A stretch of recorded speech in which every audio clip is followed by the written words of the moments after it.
So hey guys, welcome back to another novel explanation of finished immortal and I hope कि तुम लोग बहुत ही ज्यादा अच्छे और मजे में होगे। वीडियो में आगे बढ़ने से पहले मैं कहना चाहती हूँ कि अगर तुमने इससे पहले का एपिसोड अब तक नहीं देखा है तो यहाँ आई बटन पे उसका लिंक आ रहा होगा, जाओ और जाके पहले उसे देख लो। और अगर देख लिया है तो बिना किसी देर के वीडियो को शुरू करते हैं। तो हमारे चैप्टर की स्टार्टिंग में वहीं से होती है जहाँ पर हमारा लास्ट पार्ट एंड हुआ था और हमने देखा था कि वांग लिन फाइनली लियू यानफेंग को जान से मारने के लिए स्नो कंट्री में पहुंच गया था और फिर कैसे उसने लियू यानफेंग के 3 चमचों को वहां पे एक ही बार में ढेर कर दिया था। इसी के साथ ही उन दोनों के बीच में अब डोमेन बैटल स्टार्ट होने वाला है, जहाँ पर हम देखते हैं कि लियू यानफेंग ने सबसे पहले अपने डोमेन को वहां पर एक्टिवेट किया था। इसी के साथ ही हमें यहाँ पर एक और बात भी बताई जाती है कि यहाँ पर जो लियू यानफेंग है इसने फोर्सफुली सोल फॉर्मेशन की स्टेज को हासिल किया था एंड फॉर दैट रीजन वो बाकी के जो सोल फॉर्मेशन के कल्टिवेटर्स हैं उनसे थोड़ा वीक है। अब जैसा कि एक नॉर्मली सोल फॉर्मेशन का बंदा अपने एक्सट्रीम लेवल को पुश अप कर सकता है, लेकिन अगर लियू यानफेंग यहाँ पर ये चीज करता है ना तो यहाँ पर उसकी कल्टीवेशन बुरी तरीके से डैमेज हो सकती है। शायद जितना अब तक हुआ है उससे भी कई गुना ज्यादा डैमेज हो सकता है। जैसे कि वांग लिन ने बिल्कुल स्क्रैच से स्टार्ट किया था तो शायद हो सकता है कि इसे भी स्क्रैच से स्टार्ट करना पड़े। पर हम देखते हैं कि यहाँ पर लियू यानफेंग को तो बस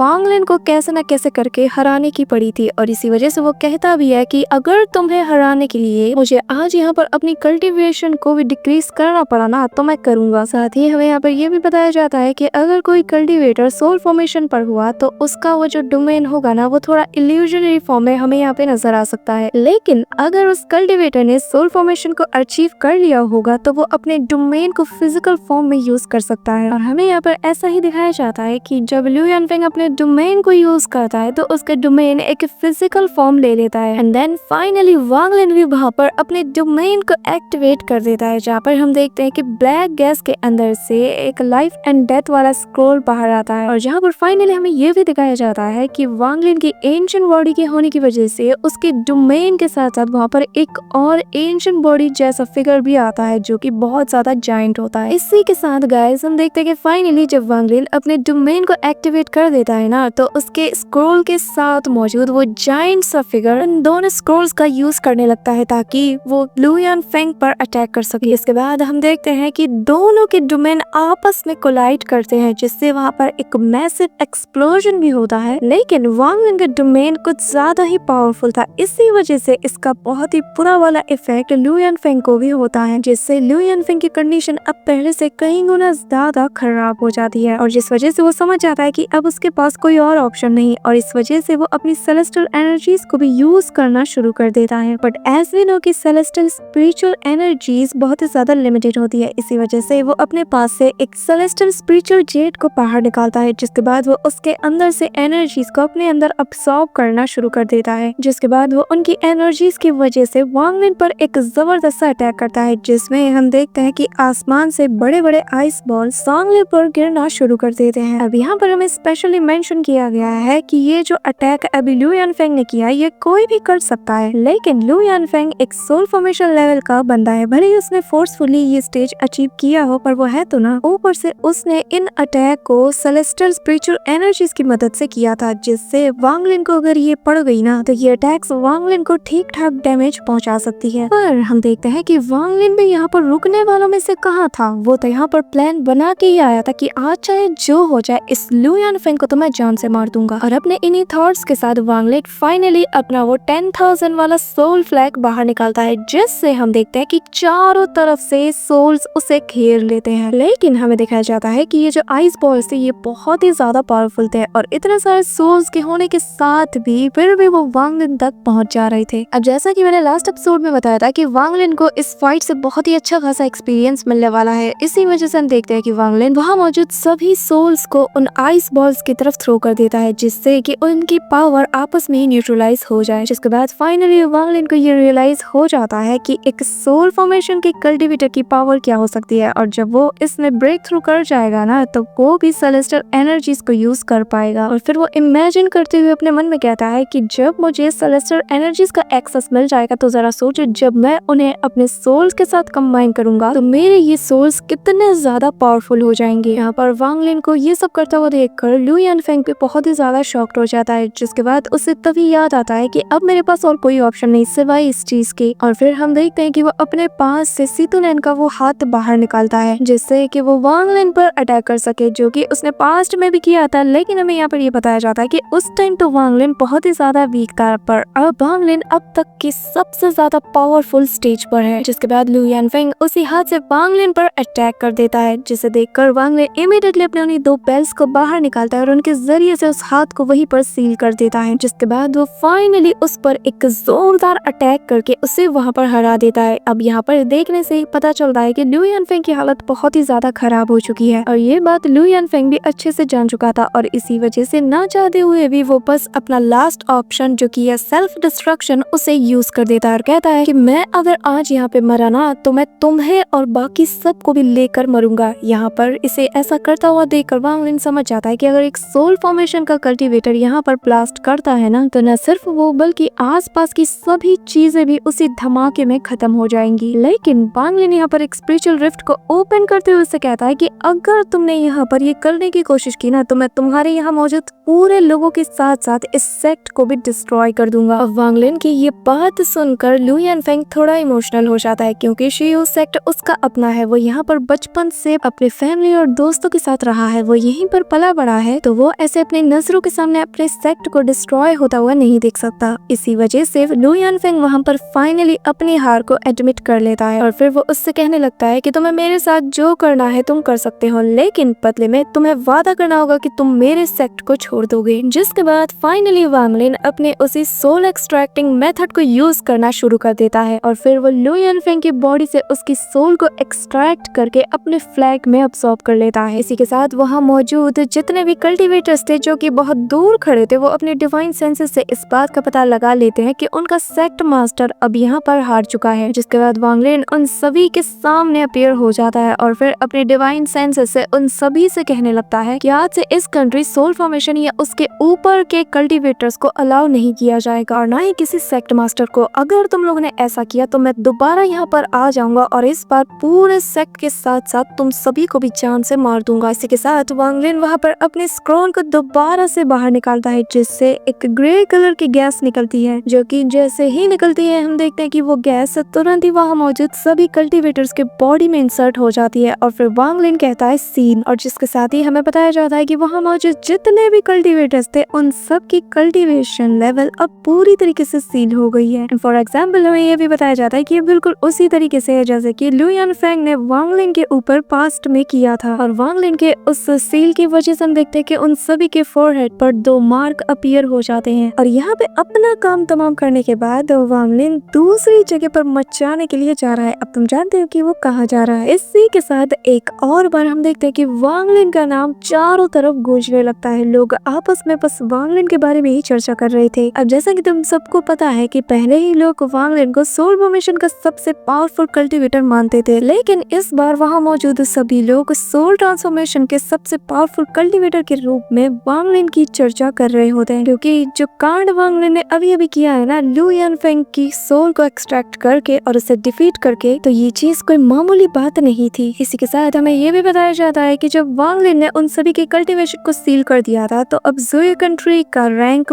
5 से रैंक 3 पर पहुंच जाता है। इसी के साथ हमें ये भी बताया जाता है कि वांग लिन ने यहाँ से जाने से पहले सीतुलन का वो जो हाथ लू यानफेंग के पास था वो उसे ले लेता है। इसी के साथ सीन शिफ्ट होता है और हमें दूर कहीं उसी ओल्ड मैन को दिखाया जाता है जिसने कि वांग लिन को वो स्टोर हेड दिया था, जहाँ पर वो आदमी बहुत ही रिलैक्स तरीके से बैठा हुआ था। साथ ही वहाँ पर हमें एक इंसान को दिखाया जाता है जिसका नाम की जाम होता है और जो कि पहले वांग लिन से मिल चुका है और ये उन्हीं 4 कैंडिडेट्स में से एक है जिन्हें कि युन किन्जी ने खुद चुना था। जिसके बाद जाओ वहाँ पर उस ओल्ड मैन को बताने लगता है कि मैंने सुना है कि वांग लिन ने एक सोल फॉर्मेशन के कल्टीवेटर को जान से मार दिया है। सच में वो बहुत ही ज्यादा स्ट्रॉन्ग बन चुका है और अब तो चारों तरफ बस उसी के चर्चे हो रहे हैं। जो सुनकर युन किन्जी वहाँ पर हंसते हुए कहता है कि अच्छा हुआ कि उस वक्त मेरी नजर उस पर पड़ गई, और फिर वो आगे कहने लगता है कि जाओ वांग लिन ने ज़ू कंट्री को रैंक 3 का बनाकर तुम्हारी बहुत ही ज्यादा हेल्प की है और अब मुझे लगता है कि तुम्हें भी उसकी हेल्प करनी चाहिए, तो जाओ और जाकर उस लू में से फाइट करो। भले ही तुम उससे जीत ना पाओ लेकिन तुम उससे बचकर भाग सकते हो और पता लगा सकते हो कि उसकी हाउसन रूथलेस डोमेन किस स्टेज तक पहुंच पाई है। जो सुनकर हम देखते हैं कि जाओ वहां से जाने लगता है। जिसके बाद युन किन्जी अपने मन में कहने लगता है कि अभी भी मेरी पनिशमेंट को पूरा होने में 2 साल बचे हुए हैं और जिसके बाद असली खेल तो तब शुरू होगा। ये कहते साथ ही वो वहाँ से जाने लगता है। जिसके बाद हमें दिखाया जाता है कि वांग लिन ने यहाँ पर जो लिu यानफेंग के साथ किया था ना, और उसकी पूरी सेट के साथ, तो ये खबर अब आग की तरह पहले से कई गुना ज्यादा स्पीड से चारों तरफ पूरे प्लेनेट पे फैलने लगती है। इसी दौरान हमें क्यानफेंग को दिखाया जाता है जहाँ पर उसके कानों तक भी ये खबर पहुँच जाती है और वो अपने हाथों से एक जेड को तोड़ते हुए कहता है कि चेंग न्यू, उस लिu यानफेंग को जान से मारना तो कोई भी बड़ी बात नहीं क्योंकि वो तो है ही ट्रैश, लेकिन अगर तुम उस जायंट डीमन क्लैक के एंसेस्टर को जान से मार दो तो तब शायद मैं तुम्हें अपना ओपोनेंट मानने में इंटरेस्टेड होऊंगा। इसी दौरान हमें क्यानफेंग के पीछे रेड बटरफ्लाई को भी दिखाया जाता है जिसकी हालत बहुत ही ज्यादा मिजरेबल नजर आ रही थी और वो हमें एक पपेट की तरह वहाँ पर बस नजर आती है। इसी दौरान हमें कुछ मंथ बाद का सीन दिखाया जाता है जहाँ पर हमें ये बताया जाता है कि वांग लिन के इतने ज्यादा चर्चे होने की वजह से वांग लिन खुद को पूरी तरीके से आइसोलेट कर लेता है, जहाँ पर हमें ये दिखाया जाता है कि वांग लिन अब हेवन डिफाइनिंग बीट के अंदर था, जहाँ पर हमें ये भी दिखाया जाता है कि वो इस वक्त सीतुनान की सोल के सामने था क्योंकि सिर्फ वांग लिन ही जानता है कि वो आर्म सीतुनान का है। जिसके नेक्स्ट सीन में हम देखते हैं कि वांग लिन उस आर्म पर लगे सारी सील्स को हटा देता है और फिर वो आर्म सीधा जाकर सीतुनान की सोल में अब्सॉर्ब हो जाती है, जिस वजह से सीतुनान की सोल अब पहले से कई गुना ज्यादा रैपिडली स्पीड से रिकवर हो रही होती है और जो सोल अब तक हमें ट्रांसपेरेंट नजर आ रही थी वो अब सॉलिड होना शुरू कर देती है। इसी दौरान वांग लिन को एक बात याद आती है जो कि सीतुनान ने उससे कहा था कि जब वो सोल ट्रांसफॉर्मेशन लेवल पर पहुंच जाएगा तो शायद तब ही वो इस लायक बन पाएगा कि वो वापस से इसे अवेक कर सके। इसी दौरान वांग लिन ये भी समझ आता है कि सीतुनान ने जो भी कहा था उसका रिलेशन कहीं ना कहीं सेलेस्टियल स्पिरिचुअल एनर्जी से है, क्योंकि सोल ट्रांसफॉर्मेशन पर पहुंचने के बाद जो चीज एक कल्टिवेटर सबसे पहले अनलॉक करता है वो है सेलेस्टियल स्पिरिचुअल एनर्जी। इसी दौरान वांग लिन की नजर अपने मदर एंड फादर की सोल पर भी जाती है जिन्हें देखकर वो इमोशनल हो जाता है, लेकिन इसी के साथ काफी टाइम गुजर जाता है और फाइनली वांग लिन डिसाइड करता है कि अब उसे इस हेवन डिफाइनिंग बीट के बाहर जाना चाहिए। और जैसे ही वो बाहर आता है उसके दिमाग में सबसे पहले यही बात आती है कि क्या वो आर्म सच में सीतुनान की थी, अगर हाँ तो शायद ऐसे ही और भी बॉडी पार्ट्स इसी जगह पर कहीं ना कहीं मौजूद होंगे। इसी दौरान उसे जायंट डीमन क्लैन के बारे में भी ख्याल आता है और फिर वो अपने मन में कहने लगता है कि मुझे किसी न भी किसी तरीके से जल्द उस जायंट डीमन क्लैन के एंसेस्टर से अपनी स्वॉर्ड को वापस लेना होगा। इसी के साथ वांग लिन जायंट डीमन क्लैन के एंसेस्टर से अपने पतले के लिए जाने का सोचता है, लेकिन हमें यहाँ पर ये बताया जाता है कि वांग लिन को यहाँ पर कोई आइडिया नहीं था कि वो जायंट क्लैन का एंसेस्टर जिंदा भी है या नहीं, पर वांग लिन इतना तो जानता था कि भले ही उसकी बॉडी डिस्ट्रॉय हो गई हो लेकिन वो सोल फॉर्म में जरूर जिंदा होगा और वो चाहे तो कोई वेसल को अपने लिए चूज भी कर सकता है जिसमें कि बहुत ही ज्यादा टाइम लगेगा, लेकिन यहाँ पर मैं श्योरली नहीं हूँ कि आखिर उसकी ने जिसको भी वेसल बनाया होगा उसने उसे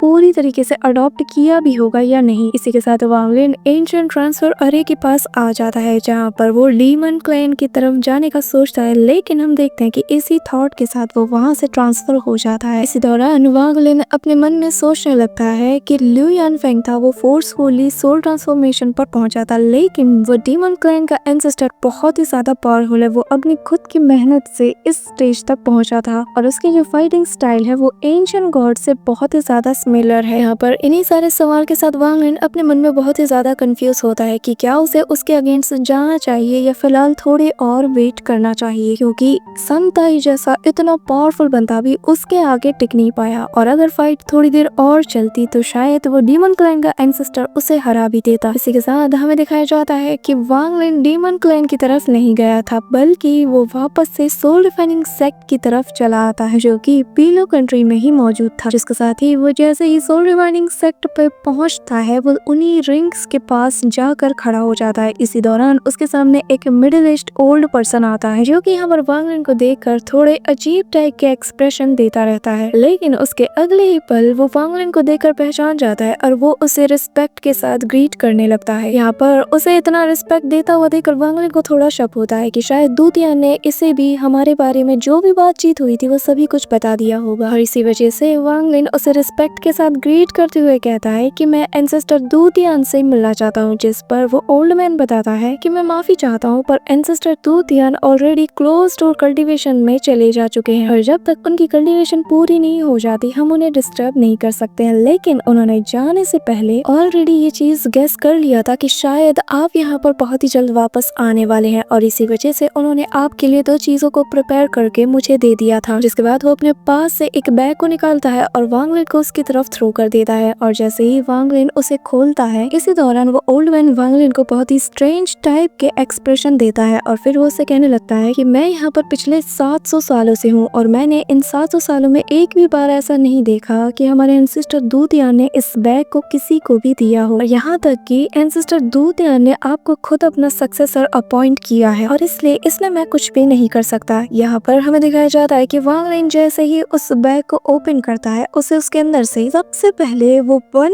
बिलियन सोल फ्लैग नजर आता है। लेकिन हमें यहाँ पर ये बात बताई जाती है कि ये बस उसका एक इल्यूजनरी पार्ट है, यानी कि इसके अंदर सोल रिफाइनिंग सेट का जो वो 1 बिलियन फ्लैग है जो कि ओरिजिनल वाला है उसका बस 1/3 पावर ही इस इल्यूजनरी वाले फ्लैग में है। और भले ही ये उसका 1/3 हिस्सा हो लेकिन ये अभी भी बहुत ज्यादा पावरफुल है। जिसके बाद वो ओल्ड मैन से आगे कहता है कि हमारे एंसेस्टर दूतियान ने मुझसे कहा था कि जैसे ही तुम यहाँ पर आओगे तो मैं ये सारा सामान तुम्हें दे दूं। इसी के साथ वांग लिन जैसे ही उस बैग ऑफ होल्डिंग को थोड़ा और देखता है जहाँ पर उसे एक और चीज मिलती है जो कि वो जेड का पैलेट होता है और जिसे देखकर वांग लिन बहुत ही ज्यादा खुश हो जाता है। जिसके नेक्स्ट सीन में वो उसे रिस्पेक्टफुली ग्रीट करते हुए थैंक्स कहता है और फिर वो ओल्ड मैन वापस अपने रिंग में चला जाता है। इसी के साथ गाइस फाइनली वांग लिन इस बार दोबारा से उसी टेलीपोर्टेशन एरिया में पहुंच जाता है और वो इस बार टेलीपोर्ट होकर सीधा जायंट डीमन क्लैन पर पहुंच जाता है। इसी के साथ हमें पास्ट का एक सीन दिखाया जाता है जहाँ पर हमें बताया जाता है कि वांग लिन आखिर क्यों उस जेड के पैलेट को देखकर इतना ज्यादा खुश था, क्योंकि एंसेस्टर दूतियान ने उस जेड पर पहले से ही जायंट डीमन क्लैन की पावर की सोर्स के बारे में बहुत ही मिस्टीरियस से राज लिखे हुए थे, जिससे कि वांग लिन को अब उस जायंट डीमन क्लैन के एंसेस्टर के अगेंस्ट बहुत ही ज्यादा पावर मिलने वाली है और ये नॉलेज उसे उसके अगेंस्ट बहुत ही ज्यादा काम आने वाली है। जिसके बाद वो अपने पास से उसी 1 बिलियन सोल फ्लैग के इल्यूजनरी फॉर्म को बाहर निकालता है और फिर वो अपने मन में कहने लगता है कि भले ये ओरिजिनल ना हो लेकिन एंसेस्टर दूतियान ने मुझे बहुत ही काम की चीज दी है और इस सोल फ्लैग में ओरिजिनल 1 बिलियन सोल फ्लैग का 1/3 पावर है जिसे कि मैं बस 2 बार ही यूज कर सकता हूँ और ये मेरे लिए काफी होगा उस जायंट डीमन क्लैन के एंसेस्टर को हराने के लिए। इसी के साथ नेक्स्ट सीन में हम देखते हैं कि वांग लिन अपनी ओरिजिन सोल को भी इस फ्लैग के अंदर डाल देता है और जैसे ही वो इसके अंदर आता है उसे ऐसा लग रहा होता है कि वो जैसे नर्क में आ गया हो, क्योंकि यहाँ पर पहले से बहुत से कल्टीवेटर्स की सोर्स होती है और यहाँ पर वांग लिन को ऐसा फील हो रहा था कि सारी की सारी 1 बिलियन सोर्स उसे यहाँ जमीन पे दबा रही हो। लेकिन वांग लिन यहाँ पर आया ही इसलिए था कि वो अपनी सोल सीलिंग टेक्निक को यूज कर सके और अब क्योंकि वांग लिन ने अपने ओरिजिनल और क्लोन बॉडी को फ्यूज करके एंशिएंट गॉड फॉर्म में था तो इसलिए उसके पास इनफ सोर्स था कि वो इस टेक्निक को यहाँ पर परफॉर्म कर सके। और जैसे ही वो अपना थोड़ा फोकस इंक्रीज करता है और अपनी कॉन्शियसनेस को गेन करता है हम देखते हैं कि अचानक से उस ओरिजिन सोल उसके अंदर ग्लो करने लगती है और उसके आसपास 12 पर्पल और गोल्ड कलर के सोल्स आ जाते हैं और वो लोग वांग लिन के सामने आते साथ ही उसे बो डाउन करने लगते हैं जो कि उसी सोल रिफाइनिंग सेक्ट के एंसेस्टर की सोल्स थी और उन्हें देखकर वांग लिन बहुत ही ज्यादा खुश हो जाता है। जिसके बाद वो सारी सोल्स आपस में मर्ज होकर एक सोल फ्लैग में बदल जाती है और फिर वांग लिन की बाहर जो बॉडी थी उसके पास भी एक बड़ा सा फ्लैग बन जाता है और फिर नेक्स्ट सीन में हम देखते हैं कि वांग लिन की जो ओरिजिन सोल होती है वो उस फ्लैग को पकड़ लेती है, जिससे वांग लिन की जो ओरिजिन सोल होती है वो वापस से उसकी बॉडी में आ जाती है। जिसके बाद वांग लिन जैसे ही अपनी आंखें खोलता है वो कहने लगता है कि डीमन क्लैन के एंसेस्टर अब तुम्हारी शामत आने वाली है और मैं जो तुम्हारा और तुम्हारे पूरे क्लैन का हाल करने वाला हूँ ना उससे तुम्हें कोई नहीं बचा सकता। ये कहते साथ ही वो वहाँ से डिसअपियर हो जाता है और फिर हमें प्रेजेंट टाइम का सीन दिखाया जाता है जहाँ पर वांग लिन डीमन क्लैन के बाहर खड़ा होता है। So that's it for today guys. I hope कि तुम सबको आज की वीडियो बहुत ही ज्यादा अच्छी लगी होगी। अगर हाँ तो वीडियो को लाइक करना, चैनल पे नए हो तो सब्सक्राइब करना। तो मिलते हैं नेक्स्ट वीडियो में, तब तक के लिए बाय।